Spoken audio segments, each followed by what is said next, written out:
আপনারা দেখছেন বার্তা এক নজর। আর কতটা গরিব ও অসহায় হলে পাওয়া যাবে সরকারি পরিষেবা? জন্মগতভাবে দুই চোখে অন্ধ, ভিক্ষা করেই চলে সংসার। সরকারি সব পরিষেবা থেকে বঞ্চিত একই পরিবারের 3 প্রতিবন্ধী। সরকারি দপ্তরে একাধিকবার আবেদন জানিয়েও মিলছে না সরকারি প্রকল্পের সুযোগ সুবিধা। এমনকি দিদিকে বলো হেল্পলাইন নাম্বারে ফোন করেও কোনো কাজ হচ্ছে না। প্রশ্ন, আর কতটা গরিব হলে পাওয়া যাবে সরকারি সুযোগ সুবিধে? সরকারি আধিকারিকদের বক্তব্য, প্রতিবন্ধী ভাতা থেকে শুরু করে আরও অন্যান্য সরকারি প্রকল্পের ব্যবস্থা করে দেওয়া হবে। রতুয়া 1 নম্বর ব্লকের শামসি গ্রাম পঞ্চায়েতের অন্তর্গত বান্ধাকুড়ি গ্রামের বাসিন্দা এস্তাব আলী আর 5 ছেলে, এর মধ্যে 3 ছেলে সাদ্দাম হোসেন, জিয়াউল হক এবং আনিকুল হক জন্মগতভাবে শারীরিক প্রতিবন্ধী। তারা চোখে দেখতে পান না। গ্রামে গ্রামে ভিক্ষা করে চলে তাদের সংসার। বয়স্ক ভাতা, মানবিক ভাতা, এমনকি আবাস যোজনা প্রকল্পের একটি বাড়িও জোটেনি তাদের কপালে। তাদের আক্ষেপ, সরকারি প্রকল্পের সুযোগ সুবিধার জন্য প্রশাসনিক দপ্তরে চক্কর লাগিয়েও কোনো কাজ হচ্ছে না। এমনকি গ্রাম পঞ্চায়েতের প্রধান এবং পঞ্চায়েত সদস্য তাদের কথা শোনেন না। আর কতটা গরিব হলে পাওয়া যাবে সরকারি প্রকল্পের সুযোগ সুবিধা? যদিও এই প্রসঙ্গে রতুয়া 1 নম্বর ব্লকের বিডিও রাকেশ টোপ্পোকে ফোন করা হলে তিনি বলেন, মানবিক ভাতার জন্য জেলা প্রশাসনকে আলাদা করে চিঠি পাঠাতে হবে, সেটি পাঠিয়ে দেব। আবাস প্রকল্পে নতুন করে নামকরণ শুরু হলে তাদের নাম নথিভুক্ত করে দেওয়া হবে।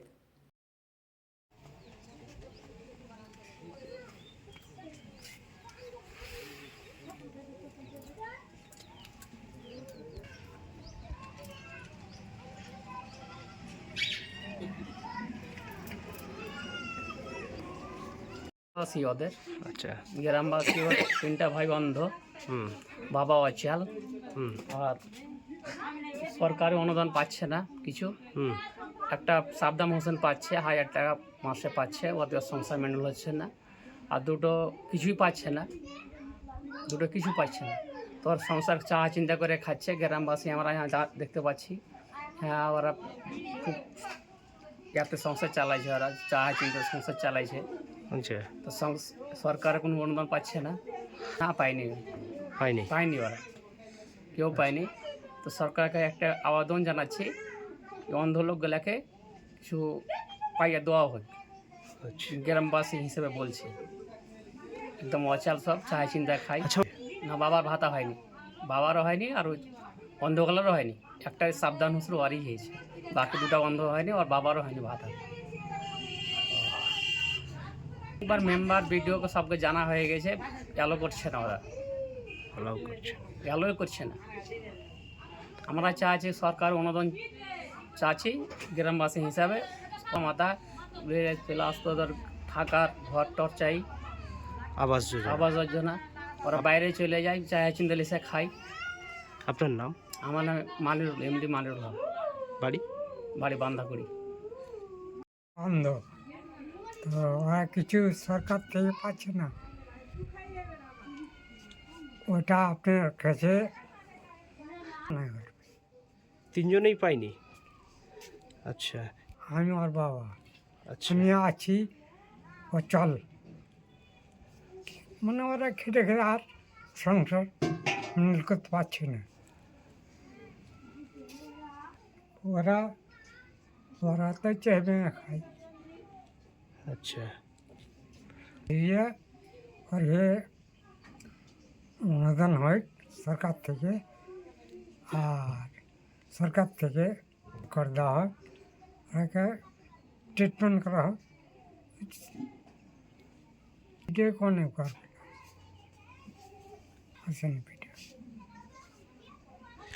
না, এখন আমার কোনো কথা। আপনিও ভাতার আয়ত্তের বাইরে?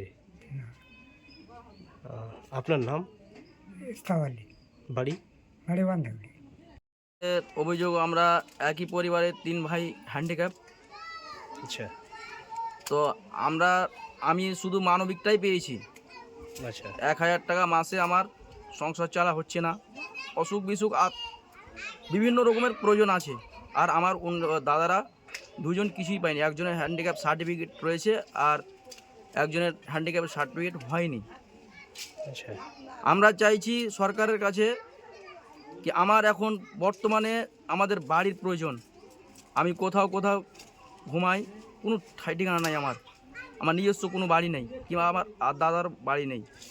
তো আমরা সরকারের কাছে চাইছি গিয়ে যেন আমাদের বাড়িটা দেওয়া হোক। আমরা সত্যিকারই অন্ধ কিনা, যদি প্রয়োজনীয় সরকার সেটা দেখতে চায়, সেটাও দেখুক। এটা আপনাদের কাছে আমার বিশেষ অনুরোধ। দিদিকে বলতে আমি কল করেছিলাম 2019 সালে আগস্ট মাসে, আমাকে কল করেছিল 2020 সালে জানুয়ারি মাসে কি তোমার পিএমআইয়ের নাম আছে। আমার পঞ্চায়েতে কাগজপত্র সমস্তটা দেওয়া হয়েছিল। আবার আমার মার্চ মাসে কল করেছিল যে তোমার ডিএম অফিস থেকে কি তোমার পিএমআইয়ের নাম আছে, তুমি কাগজ গিয়ে জমা করো। আমি ব্লকে গিয়েছিলাম, ব্লক বলেছিল কি যে তোমার লিস্টে কোনো নাম নেই। 2020-তে মার্চ মাসের 20 তারিখে গিয়েছিলাম আমি, শুক্রবার। তারপরে আমি চলে আসলাম, আবার 2022-এ গিয়েছিলাম। লোকের মুখে শুনে কি আবেদন চলছে। বর্তমানে বিডিও অফিস আমার সঙ্গে কোনো যোগাযোগ করেনি, সোজাই বলেছিল কি তোমাদের ঘরের কোনো অভিযোগ নেওয়া যাবে না এখন। আমি নাম্বার দিয়ে দিয়েছি যে স্টপ লাস্ট কল করেছিল 2020-তে মার্চ মাসের 20 তারিখে, সে নাম্বারও দিয়ে দিচ্ছি 9733 27 07 79। এই নাম্বারে আমাকে কল করেছিল ডিএম অফিস থেকে। এতটুকু আমার বক্তব্য। কি আমার সেই জিনিসগুলো আমরা পাবো কি পাবো না, কেন আমাদের সরকার অ্যালাউ করছে না, না আমরা সুসাইড খাবো না কী খাবো, সেটাই সরকারের কাছে জানতে চাইছি। আপনার নাম? আমার নাম সাদ্দাম হোসেন, বাড়ি? বান্ধাকুড়ি।